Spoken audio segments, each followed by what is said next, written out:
She bit me after I healed her. Now her alien clan demands I be their alpha. The air on Xylos was a thick, humid soup of pollen and decay. Yeshkel adjusted the seals on his envirosuit, the sensitive microphones in his helmet amplifying the incessant drip of water from the colossal, umbrella-like fungi that formed the planet's canopy.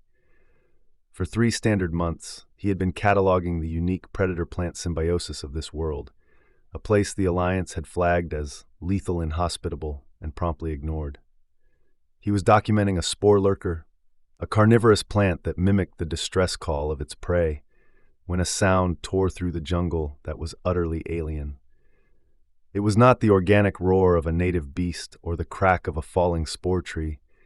It was the tortured shriek of shearing metal, an agony of physics that ended in a ground-shaking impact that vibrated through the soles of his boots. He straightened up, his tousled blonde hair plastered to his forehead with sweat under the helmet. His pale gray eyes scanned the canopy in the direction of the sound. Protocol demanded he stay put, report the event, and wait for instructions that would likely never come.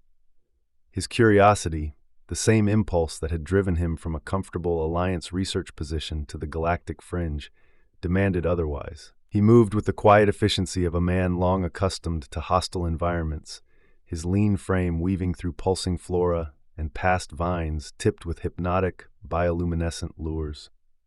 The wreckage was a scar of scorched earth and shattered trees.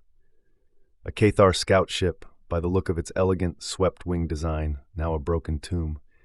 He found the source of a weak locator beacon near the shattered cockpit. There was a survivor. She was thrown clear of the main fuselage, tangled in the thick, anchoring roots of a fungus tree. Her blue skin was a shocking slash of color against the jungle's greens and browns, marred by deep lacerations leaking dark, violet blood.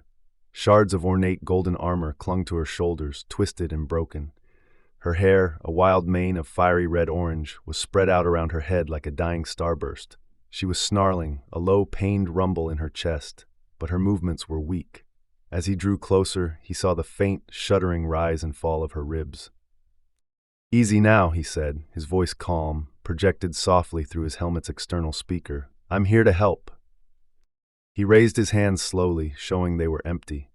Her head lolled in his direction. Her eyes snapped open, and the breath caught in Yeshkel's throat.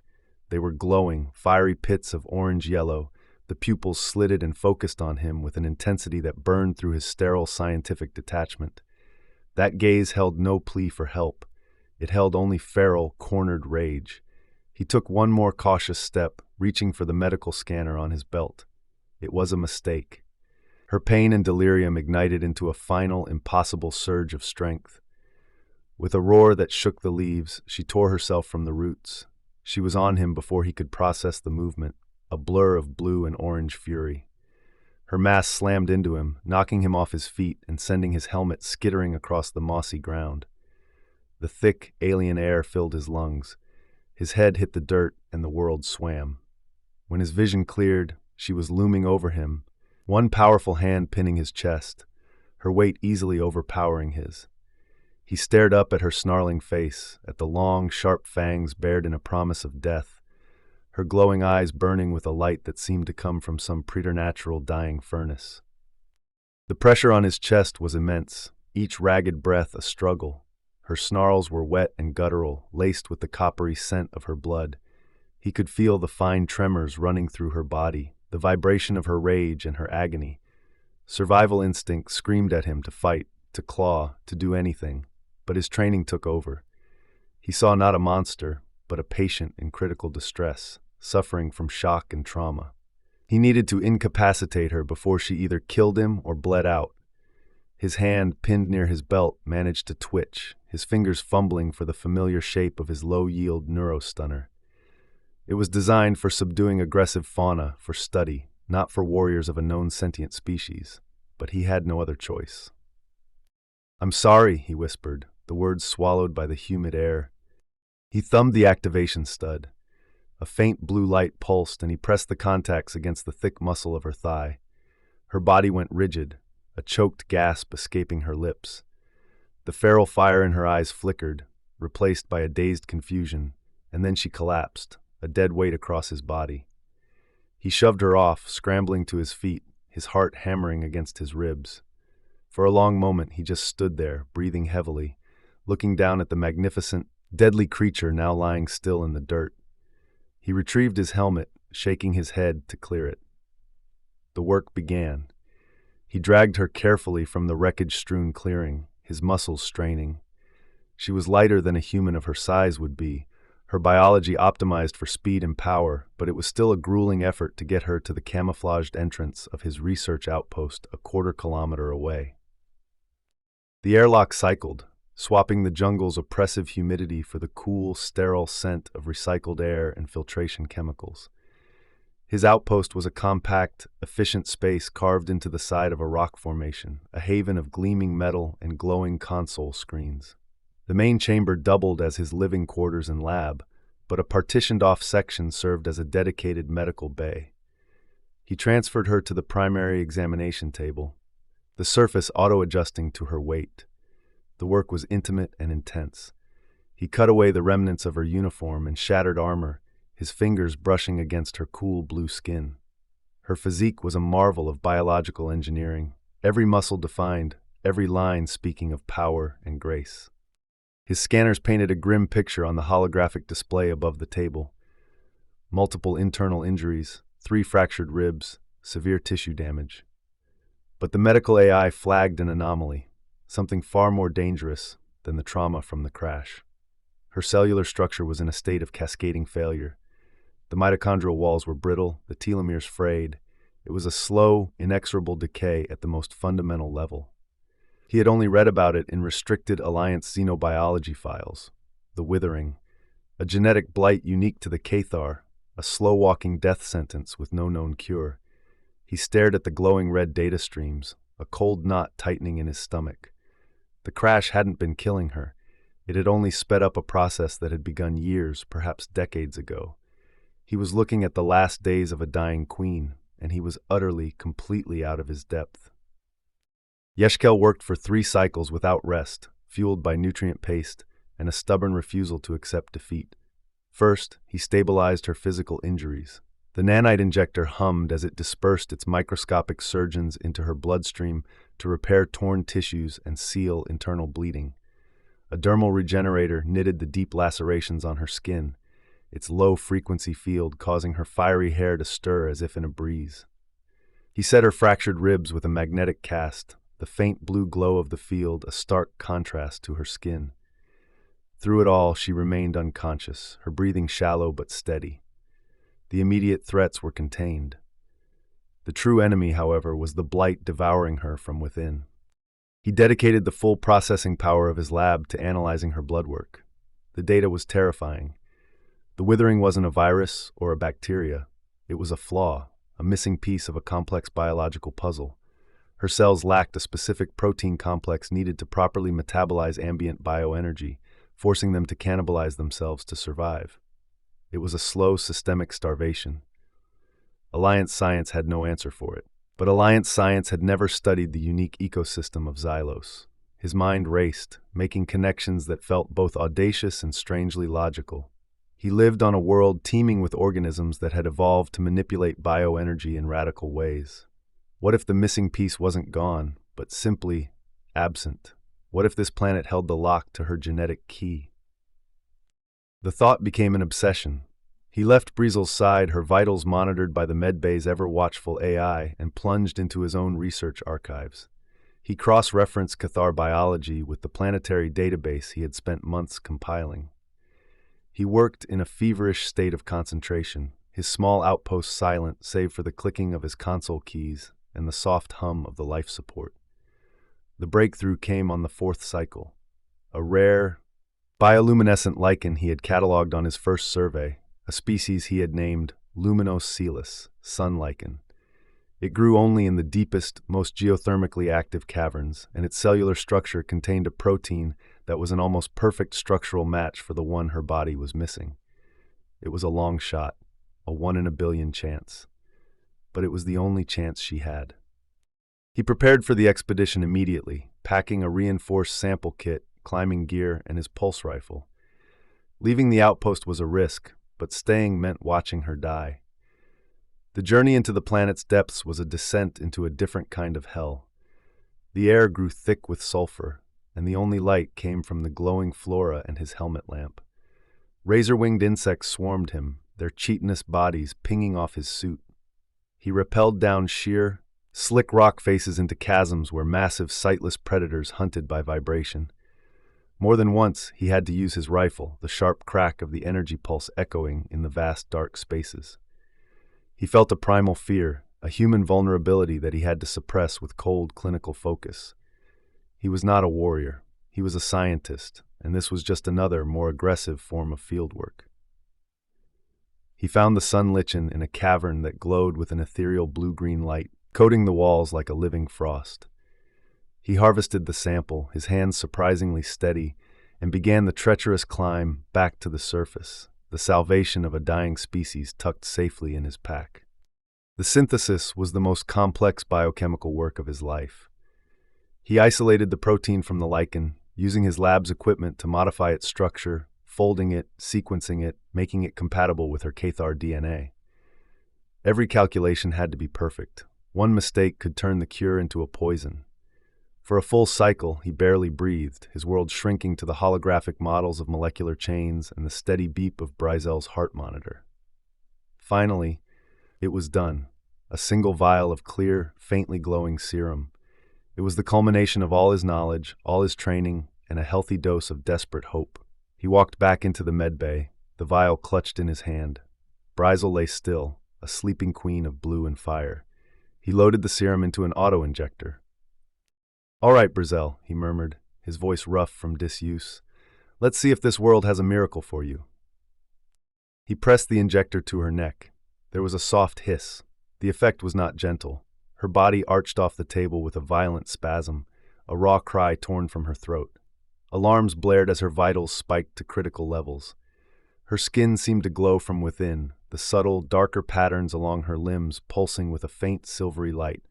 Her muscles convulsed as her cells, starved for generations, greedily absorbed the cure. It was a system-wide shock, a biological rebirth so explosive it bordered on self-destruction. Yeshkel worked frantically, administering sedatives, trying to keep her body from tearing itself apart in its own desperate ecstasy of healing. Then, as suddenly as it began, it stopped. The alarms fell silent. Her body relaxed, and her breathing deepened, becoming slow and powerful. He watched, mesmerized, as the shallow lines of pain around her eyes and mouth smoothed away. A healthy, vibrant flush spread across her blue skin. The change was profound, a fundamental shift from a state of decay to one of explosive vitality. She stirred, her head turning on the pillow. Her eyelids fluttered open. The fire in her orange-yellow eyes was back, but this time it was not the dim glow of a dying ember. It was the radiant, clear blaze of a star. She was lucid. She pushed herself up, sitting on the edge of the table. Her movements were fluid, effortless, imbued with a power that stole the air from his lungs. She looked at her own hands, flexing her fingers, a look of pure astonishment on her sharp features. The chronic, gnawing pain that had been her constant companion for as long as she could remember was gone. The weakness, the fatigue, the slow creep of death, it had all vanished, replaced by a surge of life so potent it felt like lightning in her veins. She looked up at him. Her gaze was no longer feral, but it was just as intense, charged with 1,000 emotions he couldn't begin to decipher. Her slitted pupils widened, and she took in the sight of him. The tousled blonde hair, the pale, worried eyes, the man who smelled of antiseptic and burnt circuitry and an overwhelming, inexplicable sense of life. He was the source. Her warrior senses, her deepest biological instincts, screamed a truth her mind was still struggling to grasp. He was salvation. He saw the shift in her expression, the raw power coiling in her frame, and he instinctively took a step back. The tension in the small room was a physical force, a crackling energy that raised the hair on his arms. She slid off the table and stood before him, her height making him feel small and fragile. She reached out, not to strike, but to touch. Her long blue fingers traced the line of his jaw, her touch surprisingly gentle yet possessive. He stood frozen, caught in the tractor beam of her gaze. "You," she said, her voice a low, resonant hum. It was the first word she had spoken. She leaned in, and he could feel the heat radiating from her skin. He expected a question, a demand, a threat. He received something else entirely. She pulled him closer with irresistible strength, tilted his head to the side, and bit him. It was not the bite of an animal. It was sharp, precise, and shockingly intimate. A jolt, like a powerful bioelectric charge, shot through his system, making his vision flash white. He felt a sharp sting of pain, followed by a strange, spreading warmth. When she pulled back, her fiery eyes were blazing. He raised a trembling hand to his neck. Where her fangs had been, a faint silvery mark was already forming on his skin, shimmering with a soft light. It was not a wound. It was a brand, a claim. The silence that followed was broken by the proximity alert from his outpost's external sensors. A ship was descending, a Cathar ship. Brizel's head snapped toward the console, her ears canting forward. A flicker of something, annoyance perhaps, crossed her face. She looked back at Yeshkel, then at the glowing mark on his neck, and a slow, dangerous smile spread across her lips. The moment of quiet intimacy was over. The consequences of his miracle were about to arrive. A shuttle, military grade and scorched from atmospheric entry, landed in the clearing with a heavy thud. The ramp slammed down, and 4 massive Cathar warriors emerged. They were clad in the same style of armor as Brizel, though theirs was a burnished steel, not gold. They moved with predatory purpose, their rifles held at the ready. Leading them was a warrior even larger than the others, his face set in a grim, stony expression, a jagged scar running over one of his amber eyes. Yeshkel's door hissed open before he could decide on a course of action. The warriors stormed in, weapons raised. They stopped dead at the sight before them. Their matriarch, Brizel, whom they had tracked to this forsaken planet, was not only alive, but standing tall and radiating a vitality they had not seen in years. And she was standing protectively in front of a small, pale alien, a human, who bore the forbidden sacred Cathal on his neck. The mating mark. The lead warrior's eyes narrowed, his gaze fixing on the shimmering brand. A low growl rumbled in his chest. "Matriarch," he said, his voice a gravelly bass. "What is the meaning of this? Who is this thing?" "He is the one who healed me, Kaelin," Brizel replied, her tone leaving no room for argument. She did not move from her position in front of Yeshkel, and he is under my protection.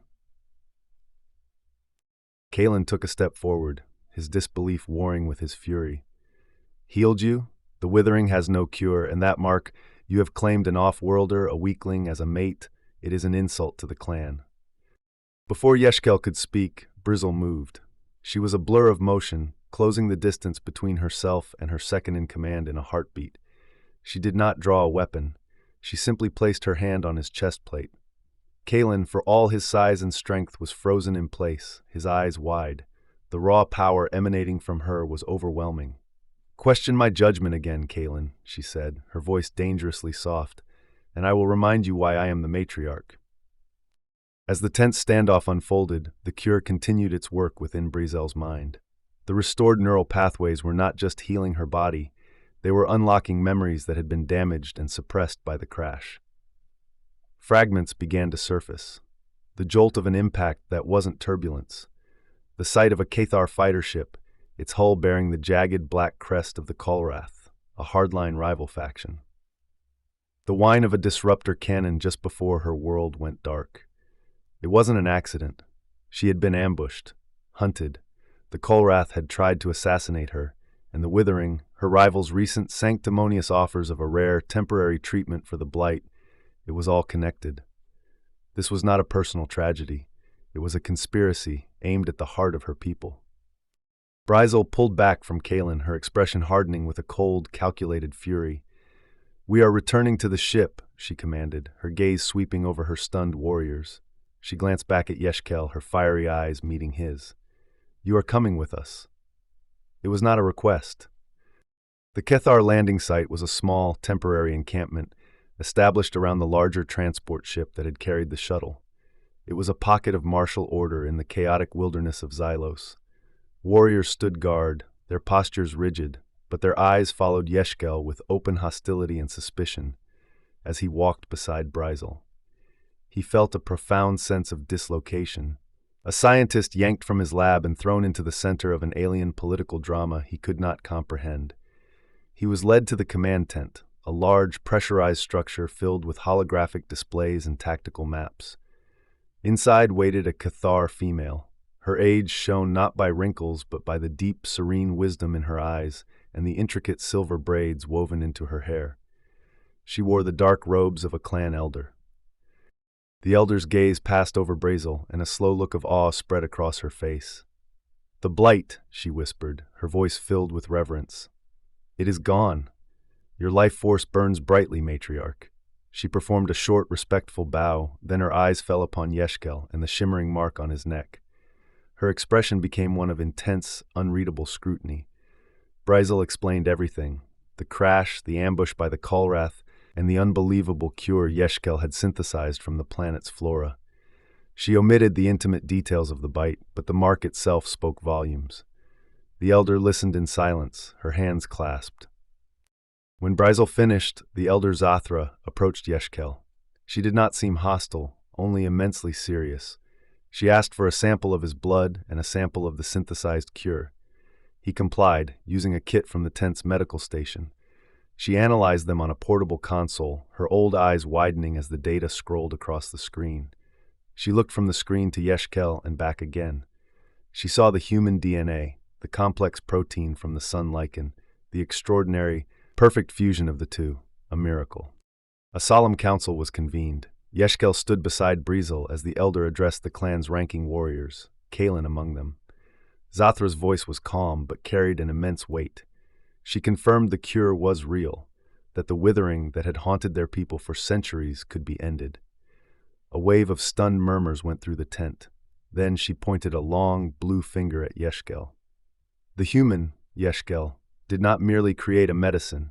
His unique biology was a catalyst. The cure requires his knowledge to replicate, and the matriarch, in her wisdom and instinct, has forged a biological link with him.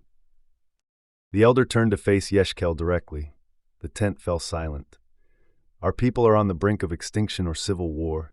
The Kulrath offer subjugation disguised as treatment. You offer a future. The bite has bonded you to our matriarch, to our bloodline. The path is clear." She knelt, an act of profound deference that shocked every warrior present. "By the laws of life and survival, we, the elders of Clan Cathar, ask you to accept the progenitor's mantle. You are the key to our survival. You will guide us. You will be Alpha." The words hung in the air, heavier than the planet's atmosphere. Yeshkel stared, speechless, the gaze of an entire people fixed on him, the weight of their future settling upon his shoulders like a mountain.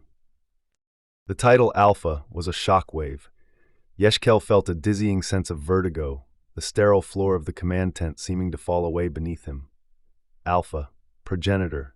These were not scientific terms. They were primal, foundational roles he was completely unequipped to handle. He was a xenobotanist. He solved problems with data and scalpels, not with authority and leadership. He opened his mouth to refuse, to explain the profound misunderstanding, but no words came out. Brizel's hand found his, her grip firm and grounding. Her presence beside him was a silent anchor in the storm of their expectations. The council waited, their faces carved from stone, their glowing eyes watching his every flicker of emotion. Later, away from the oppressive formality of the tent, Brizel found him staring out at the alien jungle from the edge of the encampment. The sounds of the wilderness, once a source of academic fascination, now felt menacing.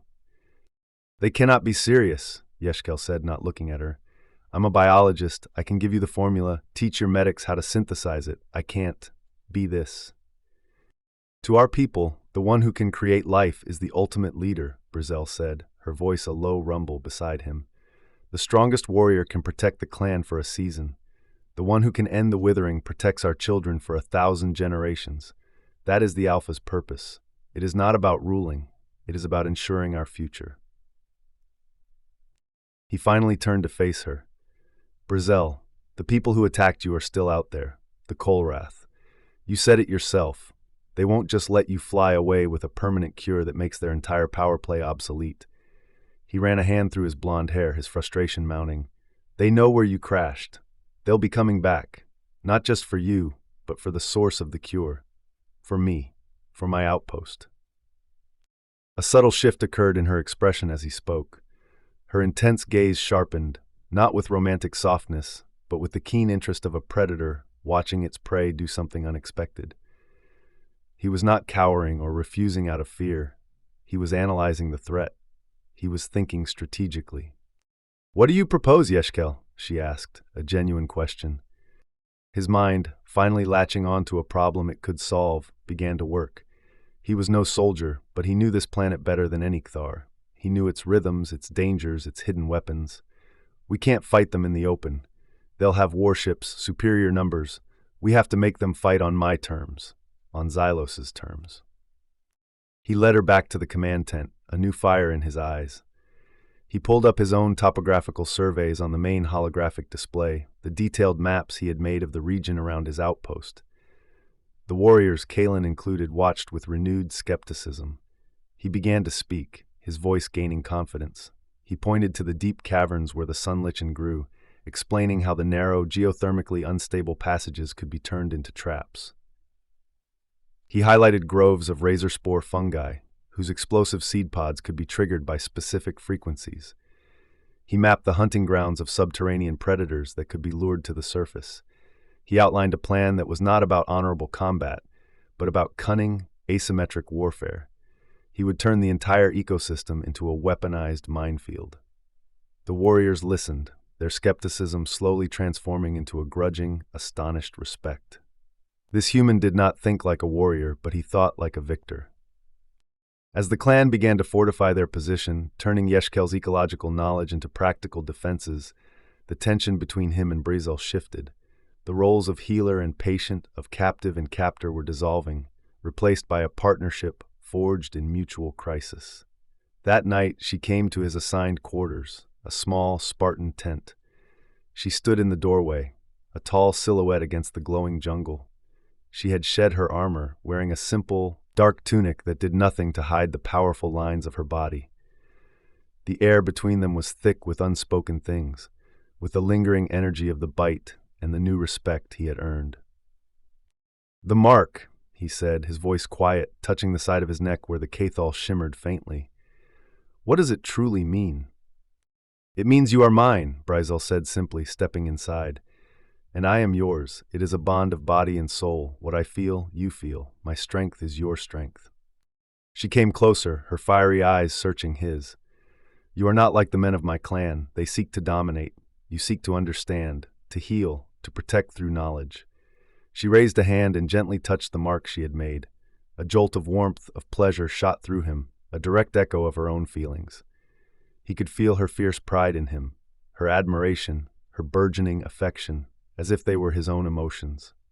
It was overwhelming, terrifying, and exhilarating.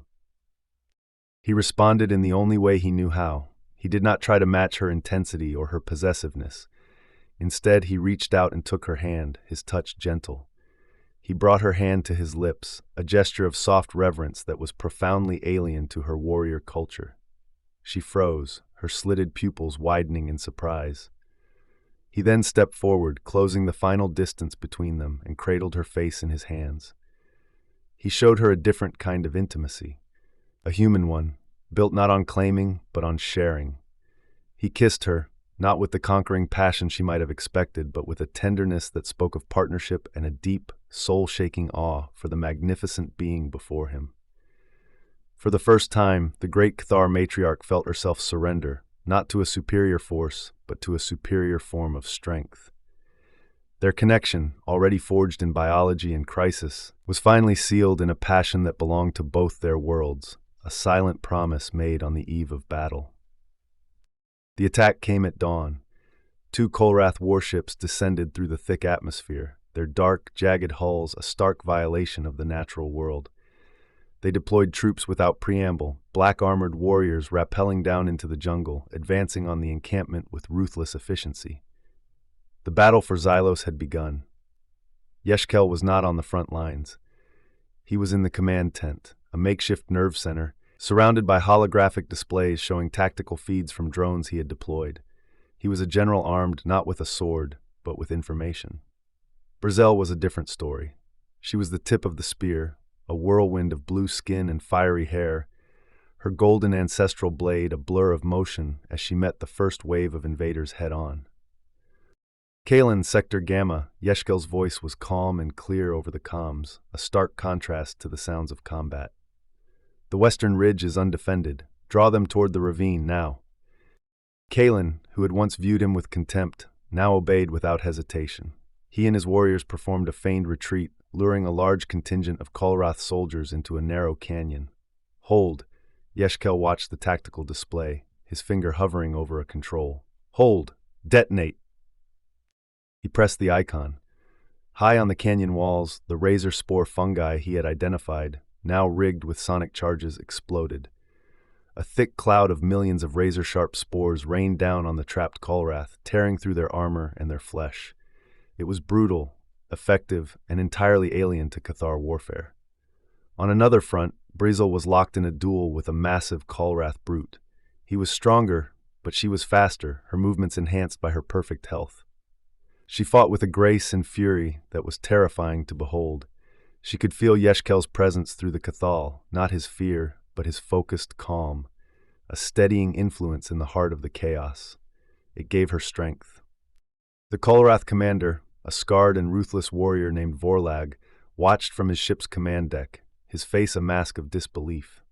His superior numbers and weaponry were being neutralized by the planet itself. His troops were being ensnared by sentient vines, poisoned by neurotoxic flora, and hunted by creatures drawn by sonic lures. He snarled in frustration. This was not the work of Cathar warriors. It was something else. He focused his ship's sensors on the command tent, the source of the strategy. Target their command structure, Vorlag ordered. Level it. The warship's primary cannon began to charge. Yeshkel saw the energy signature spike on his screen. Brizel! They're targeting the tent! Get clear! He yelled into the comms. There was no time. He could only watch as the ship prepared to fire. This was his HFY moment, not just of intellect, but of sacrifice. He transmitted his final set of commands to Kalen, triggering the last and most dangerous traps around the Kolrath ground forces, then braced for the impact, his only thought being that he had, at least, given them a fighting chance. The blast never came. As the cannon fired, Brizel moved with a speed that seemed to defy physics. She had seen the targeting laser. She leaped, her powerful legs launching her onto the top of a massive fungus tree, and then again, a trajectory that took her soaring through the air directly toward the descending energy beam. She activated her personal shield, a gift from Yeshkel cobbled together from his outpost generator and her armor's power supply. It was untested. It was a 1 in a million chance. The beam struck the shield, and for a heart-stopping moment, Brizel was engulfed in a sun-bright flash of light. The shield held for a fraction of a second, deflecting the beam's trajectory just enough to send it wide, carving a molten trench through the jungle 100 meters from the tent. The shield overloaded and shattered, throwing her violently to the ground. The battle below turned. The last of Yeshkel's traps had sprung, decimating the Kolrath ground forces. Vorlag, his primary target still standing and his soldiers being slaughtered, made a tactical decision. He ordered a full retreat. The dark warships ascended, leaving their dead and dying behind as they vanished back into the perpetual gloom of Xylos' cloud cover. Victory. The surviving Cathar warriors let out a collective, triumphant roar. Yeshkel scrambled from the tent, his eyes searching frantically for Brizel. He found her near the edge of the molten trench, struggling to get up, her armor smoking. He ran to her side, dropping to his knees. Brizel, are you hurt? She looked up at him, a trickle of violet blood running from the corner of her mouth, and she smiled. My strength is your strength, she said, her voice raspy, quoting her own words back to him. In the quiet aftermath, the camp was a mixture of grim cleanup and weary celebration. The cost had been high, but the clan had survived. They had won. Kalen approached Yeshkel, his helmet off, the scar on his face stark against his blue skin. He stopped, and in a gesture that cemented the new reality, he bowed his head low, his fist over his heart. Alpha, he said, his voice thick with a respect that had been forged in fire and strategy. One by one, the other warriors turned to Yeshkel and did the same. He had not won their loyalty with muscle or Cathar brutality, but with the uniquely human combination of intellect, courage, and a will to protect. Brizel, her minor injuries already healing, came to his side. She looked out at her warriors, her people, and then she looked at him, her fiery eyes soft with a love and pride that resonated through their bond. She gently touched the shimmering thal on his neck, the mark that had started it all. It no longer felt like a brand of ownership, but a symbol of their union, a fusion of two worlds, two species, two souls. He was a healer who had become a strategist, a scientist who had become a leader. He had not sought this. He had not wanted it. But standing here with her hand on his neck and her people looking to him with hope, he knew he would not relinquish it. He was her alpha, she was his matriarch, and together they would not just rebuild her clan. They would build a future that was stronger than anything either of them could have ever achieved alone. The withering was over, and a new dynasty had begun. The air on Cathar Prime was crisp and clean, carrying the scent of mountain blossoms from the high plateaus and the faint, briny tang of the distant sapphire sea. It was a world reborn, a far cry from the humid, lethal embrace of Xylos. In the 5 years since the battle for the cure, the Cathar had reclaimed their ancestral homeworld, abandoned generations ago when the withering had first begun to take its insidious toll. Now, it was a symbol of their revitalization. Its cities rising anew, with an architecture that was a fusion of sweeping Cathar elegance and the clean, functional geometry that was Yeshkel's subtle influence. In the sun-drenched courtyard of the Matriarch's spire, Yeshkel knelt in the rich, dark soil of a botanical garden he had designed himself. Opposite him, a small girl with skin the color of a twilight sky concentrated fiercely, her small blue fingers carefully tending to the petals of a starfire orchid, a flower native to this world. She had his tousled, unruly hair, but its blonde was shot through with streaks of fiery orange. Her eyes, wide with a child's curiosity, were his pale gray, yet when she grew excited, they would pulse with a soft, internal orange-yellow light. "Gently, Zarya," Yeshkel said softly, his voice full of a warmth that had been forged in fatherhood.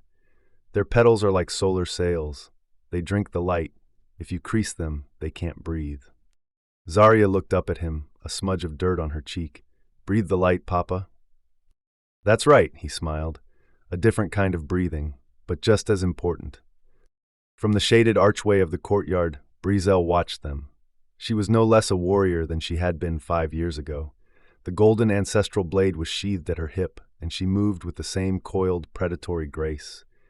But the constant feral edge of a cornered animal was gone, replaced by a deep, powerful serenity. The withering had not just been a physical blight, it had been a shadow on her soul, a constant whisper of decay. Now her spirit was as vibrant as her body. Watching her mate, her alpha, and their daughter, she felt a sense of peace that was more profound than any victory in battle. The cathal on Yeshkel's neck was a familiar, beloved sight, a faint silver tracery against his fair skin. Their bond was a constant, humming current beneath the surface of her senses, a source of shared strength and unending love. He looked up, feeling her gaze, and their eyes met across the garden.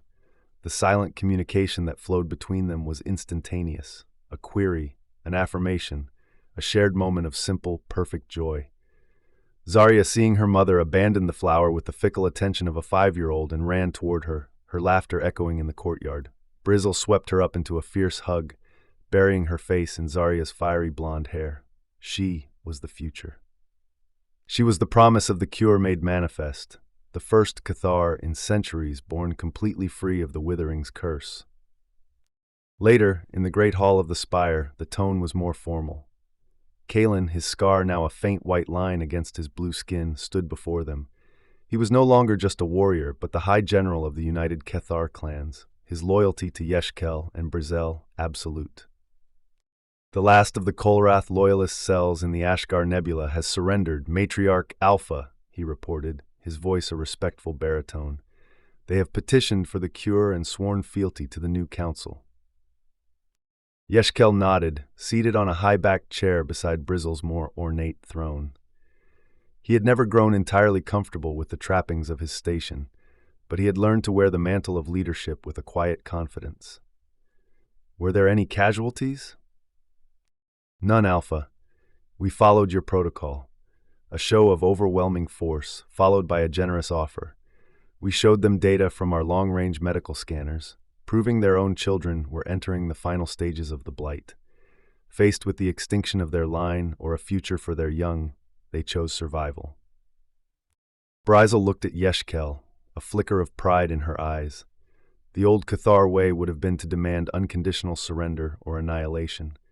Yeshkel had taught them a new form of warfare, one where the most powerful weapon was often a promise of hope. The defeat of the Kolrath had not been a campaign of conquest, but one of conversion. After Vorlog's capture on Xylos, Brizel, guided by Yeshkel's counsel, had offered the cure to the entire Kolrath populace. She had shown them that their leaders had hoarded a temporary treatment, offering it only for power, while Yeshkel, an outsider, had offered a permanent salvation for free. The Kolrath infrastructure had crumbled from within, their warriors and civilians abandoning a lost cause to save their families. "See to it that their integration is handled with honor, Kaelin," Brizel commanded. "They are Cathar. They will be treated as our own." "It will be done, Matriarch." Kaelin bowed and departed. Yeshkel rose and walked to the great window overlooking the capital city of Jar. "That's the last of them. The civil war that never was is finally over." Brizel came to stand beside him, her taller frame a comforting presence. "It ended the day you taught us that mercy could be sharper than any blade."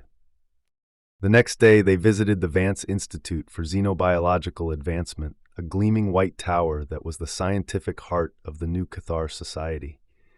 It was Yeshkel's proudest achievement, a place where Cathar scientists, free from the shadow of the withering, could finally unlock their own potential. Inside, they were greeted by the Institute's director, a stooped, aging Thar with gentle eyes. He was once the chief medical officer of the Kolrath faction. "Alpha, Matriarch," he said, bowing low. "Your presence honors us. We were just analyzing the long-term efficacy of the third-generation serum. The results are flawless. Cellular regeneration is stable across all age groups." "Excellent work, Fendel," Yeshkel said, clapping him on the shoulder. "This is your victory as much as anyone's." Fendel's expression was one of profound, unending gratitude. "You saved us from ourselves, Alpha. We were so blinded by tradition and power that we could not see the slow death in our own veins. You saw it in a single day." As they toured the facility, watching Cathar working alongside a handful of other allied species, a communique arrived for Yeshkel. It was from the Galactic Alliance. His work, his story, had not gone unnoticed. For years, the Alliance had considered the Cathar a proud but dying and isolationist race. Now they were a revitalized, unified power, led by a human alpha and a cured matriarch. The Alliance was formally requesting a diplomatic envoy be sent to establish an embassy. They were no longer a curiosity, they were a power to be courted. "It seems your people are finally ready to talk," Brizel murmured, reading the message over his shoulder. "They're not my people, Brizel," he said, turning to her. "No," she corrected softly, her fiery eyes intense. "We are." That night, Zarya was asleep, her dreams no doubt filled with light-breathing flowers. Yeshkel and Brizel stood on the highest balcony of the spire, the pair orbs of Cathar Prime casting a silver and gold light over the sleeping city. The air was cool, and he wrapped an arm around her, pulling her close. She leaned against him, a rare moment of relaxed vulnerability. "Do you ever miss it?" she asked, her voice a low hum. "Your quiet life, the silence of Xylos?" Yeshkel thought for a moment, his gaze drifting up to the unfamiliar constellations in the sky. He remembered the thrill of discovery, the quiet satisfaction of a completed data set, the solitude. He had been content. But he had not been alive, not in the way he was now. He could feel the steady, powerful beat of her heart through their bond, a rhythm that had become as fundamental to him as his own. "I was cataloging death, Brizel," he said, his voice quiet. "Predators, poisons, decay. My life was about observing endings." He looked at her strong, beautiful face illuminated in the moonlight, at the fierce love in her eyes that was his and his alone. You were my first beginning." She turned in his arms, her powerful hands framing his face. "You healed me," she whispered, her forehead resting against his. The words were a sacred vow, the foundation of their entire world. He raised a hand and touched the faint, shimmering mark on his neck. It no longer felt alien, but a part of him as essential as his own heart.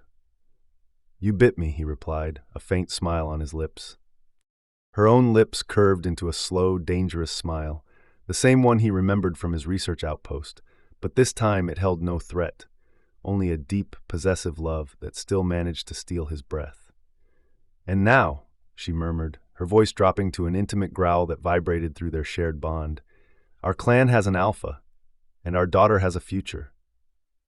She kissed him then, a fusion of human tenderness and Cathar fire, a perfect synthesis, just like the cure, just like their daughter, just like the new world they had built together. Standing beneath the glow of the paired celestial lights, the healer from a forgotten world and the warrior queen he had saved, they were no longer defined by their pasts, but by the limitless, shared future they held in their hands.